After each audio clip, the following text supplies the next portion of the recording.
Olá pessoal, professora Rose, professora de Geografia, mais uma aula,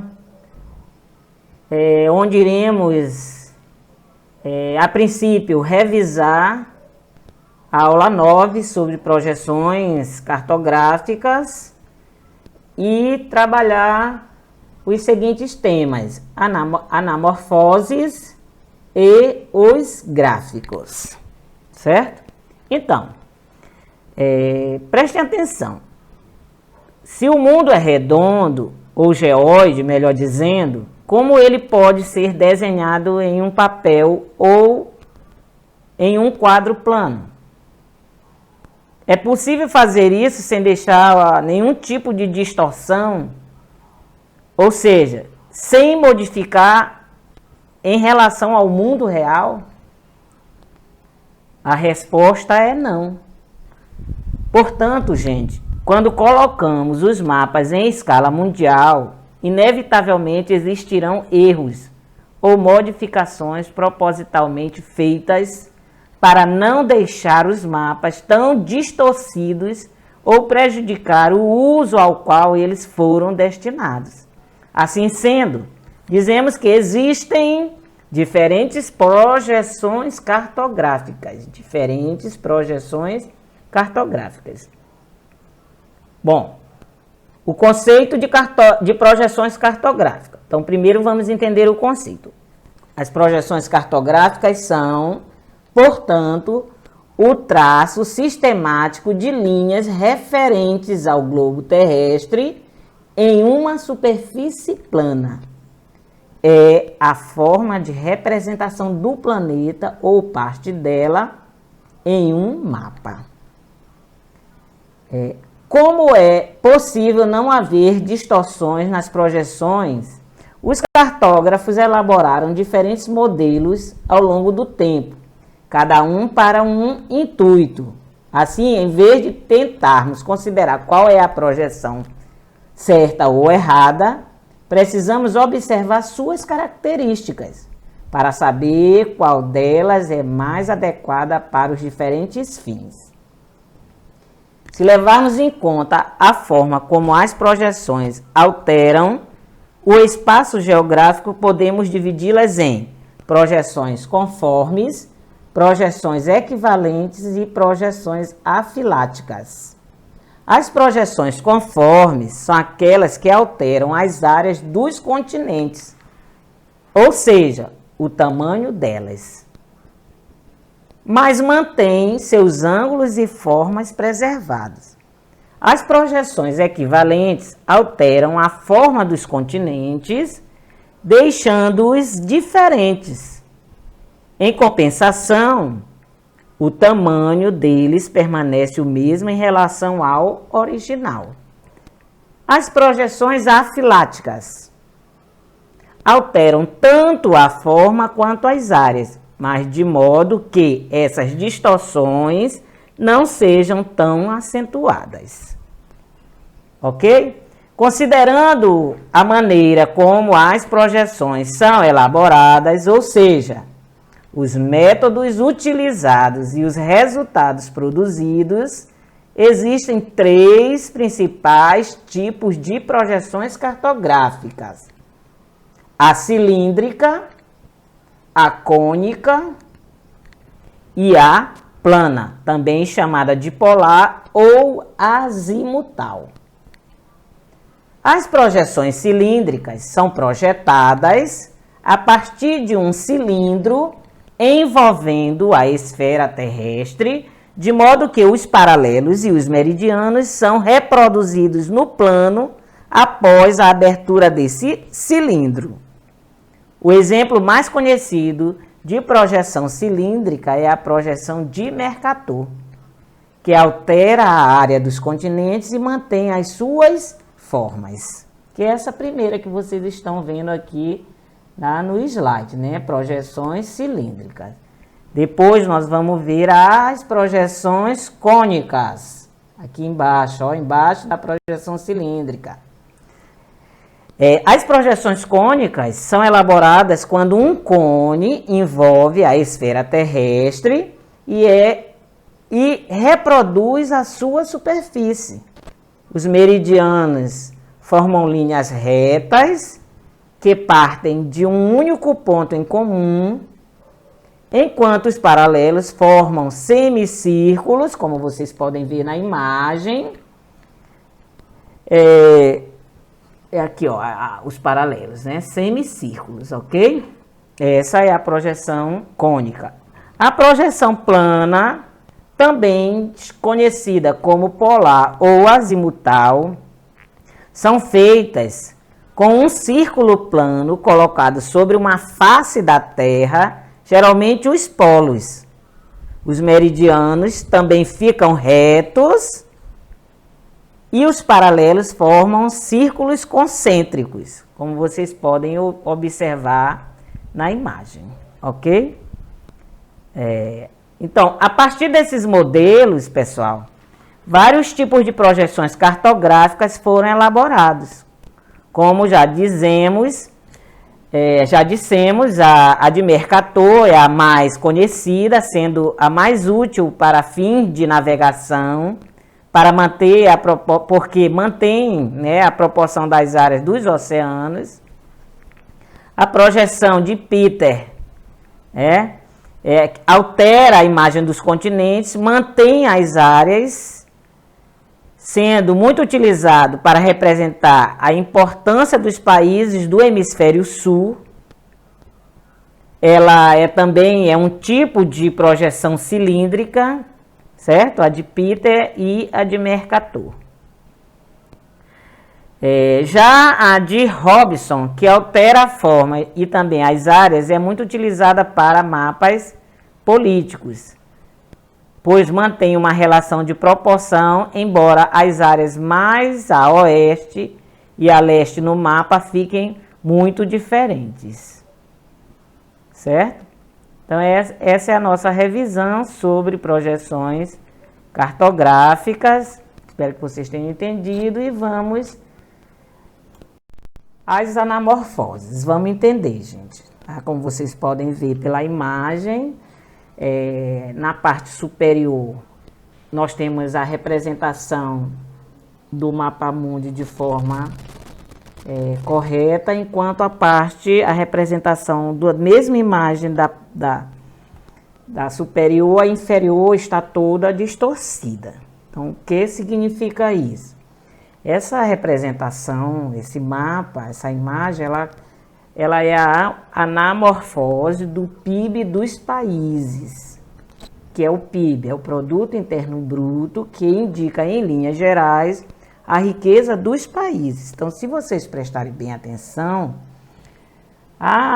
o hemisfério sul, todos os países do hemisfério sul, praticamente, reduziram de tamanho. Por quê? Porque são as áreas que apresentam os menores PIBs, são os países que têm menor riqueza.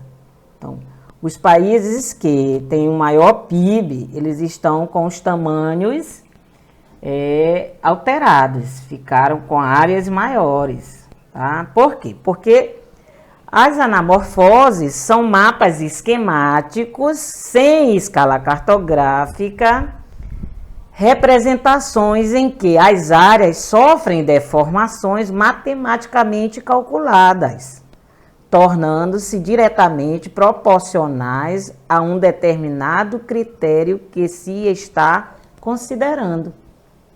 Certo? Então, qual é o critério que está se considerando nesta imagem?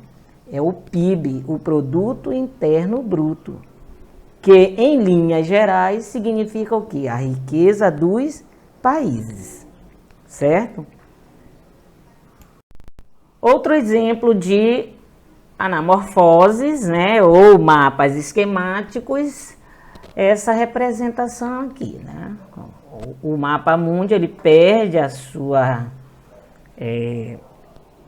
configuração real e passa a ser representado por áreas aqui, né, áreas em figuras geométricas, certo? Figuras geométricas. Na imagem de cima, nós temos a representação, qual é o critério? O PIB, mais uma vez, né? Que em linhas gerais é o quê? A riqueza de um país. Então, vamos entender. Ó, o Japão está com um quadro bem grande. Os Estados Unidos, um quadro bem grande. Então, todos que estão com os quadros bem acentuados é porque possuem um alto PIB, um alto produto interno bruto, uma alta riqueza. As áreas que estão bem pequenas, supõe-se que são países que possuem um baixo PIB, tá? Possuem uma riqueza mais restrita. Na imagem inferior, nós vamos ter um mapa esquemático, né, ou uma anamorfose da distribuição da população mundial. Então, nós temos as áreas de maior extensão, os quadros maiores são as áreas que têm o quê? A maior população mundial. Então, a China aqui, ó, que possui 1 bilhão e 300 milhões de habitantes. A Índia com mais de 1 bilhão de habitantes. Então, China, Índia, Estados Unidos. O Brasil está em quinto, certo? Canadá, Estados Unidos aqui. Então, aqui vocês vão entender. Quanto maior a área, tá? Por quê? Porque em geografia usamos essa técnica para representar cartograficamente temas e visualizá-los de forma diferente da habitual. A superfície de cada espaço cartografado vai mudar proporcionalmente segundo uma determinada variável. Os dados estatísticos normalmente aplicados nessas transformações são os de população, PIB, exportação de produtos manufaturados, mortalidade e etc. A cartografia por anamorfose é um instrumento interessante para as análises comparativas e é também um documento de comunicação e não uma representação do mundo real. Então, se nós fôssemos fazer uma anamorfose das áreas que tiveram maior índice de mortalidade pelo Covid, o Brasil estaria dentro das áreas mais extensas. Por quê? Porque tem um número bem alto, né, de mortalidade causada pelo Covid. Para nós entendermos o que significa as anamorfoses geográficas ou cartográficas. Então, agora que nós já entendemos as projeções cartográficas, o que são anamorfoses, nós vamos ver o último elemento da linguagem cartográfica, que são os gráficos, certo? E quais são os tipos de gráficos que nós trabalhamos na geografia? Existem vários tipos de gráficos, cada um deles aplicável a um tipo de informação ou dado estatístico. Os gráficos são recursos utilizados para representar um fenômeno que possa ser mensurado, quantificado ou ilustrado de forma mais ou menos lógica. Assim, como os mapas indicam uma representação espacial de um determinado acontecimento ou lugar, os gráficos apontam uma dimensão estatística sobre um determinado fato. Por esse motivo, interpretar corretamente os gráficos disponibilizados em textos, notícias, entre outras situações, é de suma importância para compreender determinados fenômenos. Eles geralmente comparam informações qualitativas e quantitativas, podem envolver também o tempo e o espaço. Existe uma grande variedade de tipos de gráficos. dentre os quais podemos destacar os gráficos de coluna em barras, pizza, área, linha e rede. Certo? Vamos começar pelo os gráficos de coluna e os gráficos de barra. Então, o gráfico de coluna, primeiro. Juntamente aos gráficos em barra, são os mais utilizados, geralmente indicam um dado quantitativo sobre diferentes variáveis, lugares ou setores e não dependem de proporções. Os dados são indicados na posição vertical, como vocês podem ver. Então, aqui, ó, os dados, né? Posição vertical. Tá? E na horizontal, nós temos o nome dos países. Então, aqui eu tenho países mais populosos do mundo. Lembrando, países mais populosos são os países que têm uma população absoluta muito alta.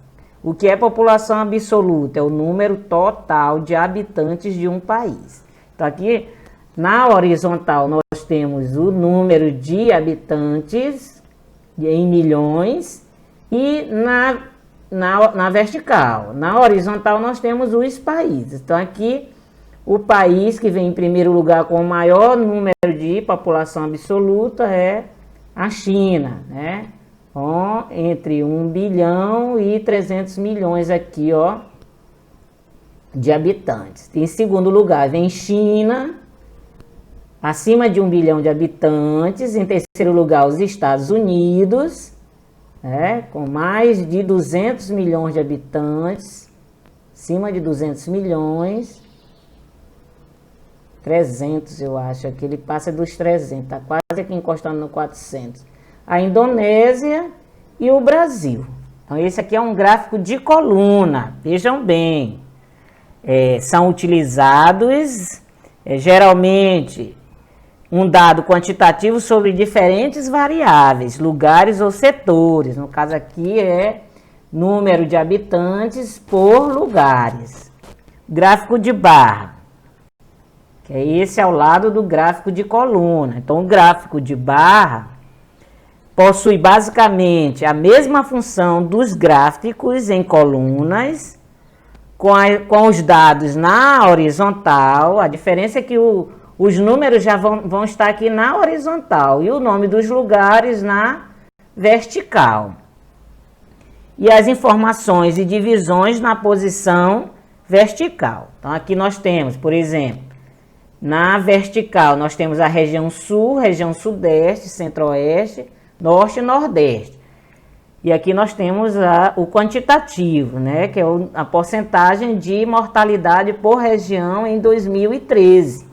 Então, as taxas de mortalidade infantil por região. Então, nós vamos observar que a região que teve o menor número de mortalidade foi a região sul, enquanto a região norte e nordeste aqui com o maior número de mortalidade infantil. Gráficos em pizza e gráficos em linhas.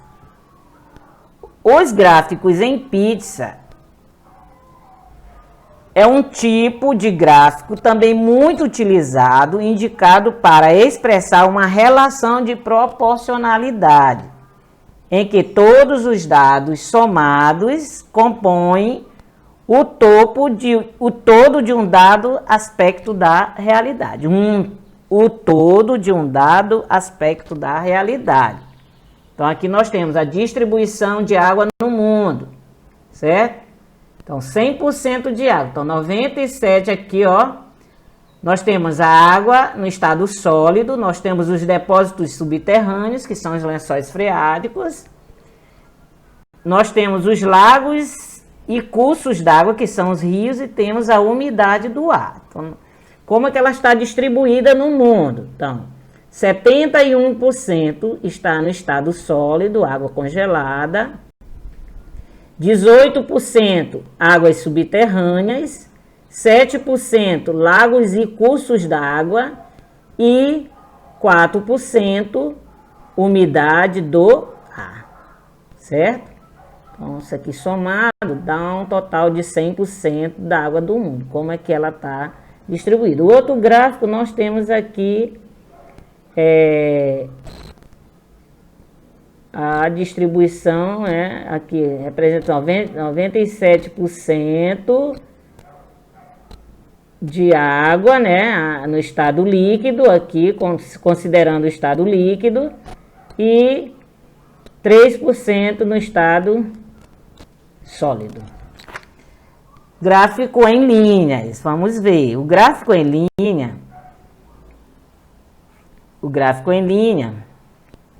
é utilizado para demonstrar uma sequência numérica de um certo dado ao longo do tempo. É indicado para demonstrar evoluções ou regressões que ocorrem em sequência para que o comportamento dos fenômenos e suas transformações sejam observadas. Então, aqui nós temos a distribuição da população brasileira de 1980 a 2010.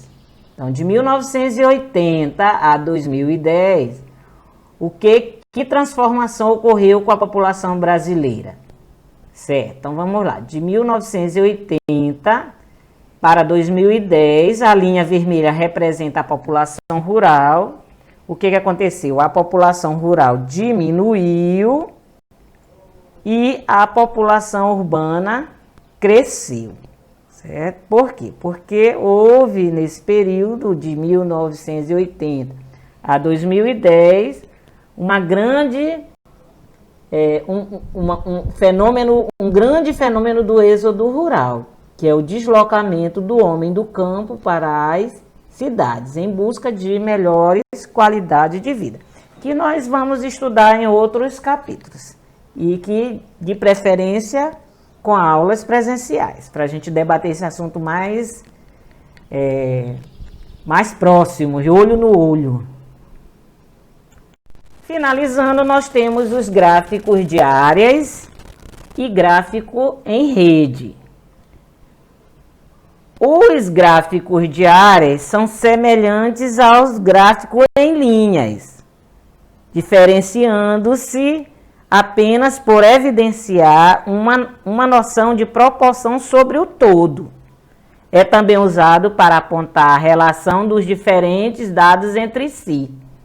Então, aqui nós temos essa ilustração aqui, um gráfico ilustrado sobre as taxas populacionais em casos de transição demográfica. Aqui nós temos o período 1 aqui na horizontal, período 2, período 3, período 4, período 5. E temos de 0 a 12 aqui, certo? Então, aqui nós temos o que aconteceu com a mortalidade no período 1, a mortalidade era alta.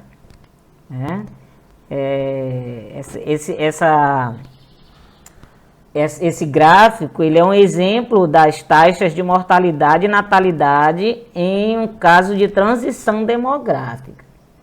Então, que essa transição demográfica é ela que vai definir se houve um crescimento da população brasileira, se for no caso do Brasil, que está sendo analisado neste gráfico, ou se houve uma diminuição da população no país. Então, o que a gente percebe é que há uma queda, no primeiro período há um grande índice, um alto índice de mortalidade. Já no segundo período a gente vai vendo que a mortalidade vai caindo, A natalidade também no primeiro e no segundo período é bem alta, depois ela vai caindo, mas ainda continua alta em relação à mortalidade. Então, aí agora sim, a mortalidade ainda é alta, aqui a natalidade alta e a mortalidade baixa, certo? O gráfico em rede, Esse tipo de gráfico é tão comum na disciplina geográfica, sendo mais frequentemente utilizado para medição de termos especificamente estatísticos e até em jogos de videogames online ou do tipo RPG. Sua utilidade é comparar valores distintos de uma mesma variável. Aqui nós temos o uso do solo no meio rural de um país. Tá? Então aqui nós temos a divisão agricultura, de 0, nós temos áreas naturais, podemos observar que as áreas naturais já são bem, são menores.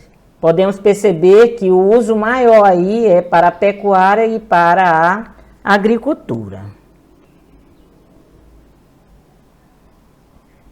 Certo, gente? Então, esses são os elementos que fazem parte da linguagem cartográfica para que nós